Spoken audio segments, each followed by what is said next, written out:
Hi guys, so another day, another menu lah dekat NH Tepung. So hari ni kita nak buat menu paling simple iaitu ayam masak belada. ayam masak belada. So let's go guys. Okey, hari ni kita akan masak ayam masak belada. Mula-mula kita akan panaskan minyak. Okey, lepas minyak dah panas kita akan masukkan isi ayam. Kita gaul kunyit.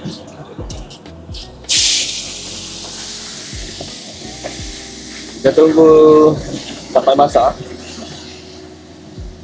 Okey, sementara kita tunggu ayam masak, kita akan tunjuk bahan-bahan untuk di blend semua. Cili padi, bawang putih, belacan sikit, tomato, bawang hola, batang sup. Okey, ini semua bahan yang telah di blend. Okey, kita tumis bahan yang telah di blend.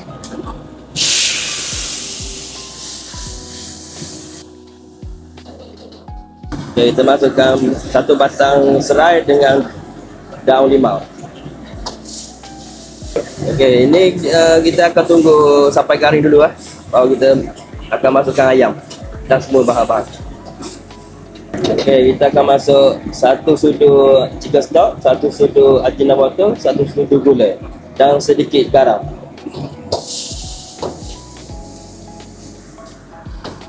Dan kita akan masuk sedikit air putih.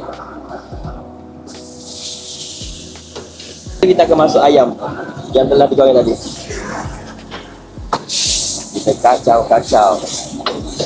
Last kali kita akan masukkan sos tiram satu sudu, sos cili satu sudu, air limau sikit dengan kicap bukit sikit. Kita kacau.